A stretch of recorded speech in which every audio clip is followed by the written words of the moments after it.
This man was born immortal, untouched by any harm in the world. But now, for the first time, he's thinking about how to survive, because the nightmare in his heart has returned. In front of the strongest soup, Soldier Boy. Black Noir's so-called immortality means nothing. With a casual squeeze, Soldier Boy could crush him like an insect. Yet instead of running for his life, Black Noir walks alone into a rundown bar. He pries open a can of expired food and dumps it onto a stained, darkened plate. Then, something unbelievable happens. The figures in the pictures on the wall step out. They're all his old companions. Every time he falls into despair, they appear. And this time is no different. The squirrel sees right through his fear and tells him that only those brave enough to face their fear can ever hope to defeat Soldier Boy. And by golly, we'll get you through this too. Together we're gonna be okay. You're our friend. But instead of feeling encouraged, Black Noir is filled with anger. Go face Soldier Boy himself? That's basically suicide. Still, the little squirrel refuses to give up. It decides to put on a special show to reignite the fighting spirit buried deep inside him. An eagle, dressed as Soldier Boy, is shown brutally beating a teammate playing gunpowder. All for fun. Even though Soldier Boy is that cruel, the others stay silent, too afraid to risk their lives. But back then, Black Noir was the one who bravely stood up and called out Soldier Boy's abuse. What he got in return was a savage beating that nearly killed him. That clash almost ended Black Noir's story for good.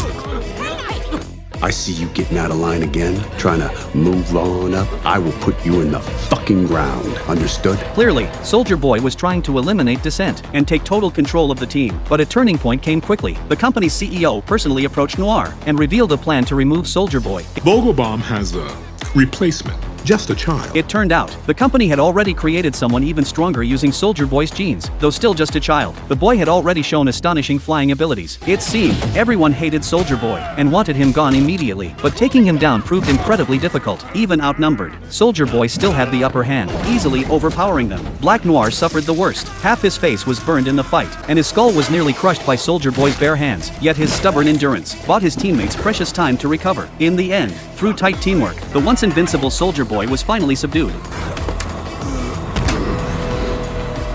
Fuck you, motherfucker! He finally understood that he had been living under the shadow of fear all along, and deep down he knew the only way to erase fear is to face it and defeat it. Maybe this time, he really should confront it head-on, but to fight Soldier Boy now, Black Noir alone is far from enough. So he turns his eyes to Homelander. That's his only hope of turning the tide, to eliminate Soldier Boy for good. Noir even takes out his long-sealed battle blade. What he doesn't know is that all his careful planning is ultimately meaningless. He's my father. He lied to me, my home. I'm not sure I want it. Did you know that I had a father out there? Alive this whole time? Homelander slowly walks toward him before Noir can react. A single punch pierces straight through his body. Only at that moment does Noir finally realize Homelander had known his background all along. Everything had been doomed from the very beginning.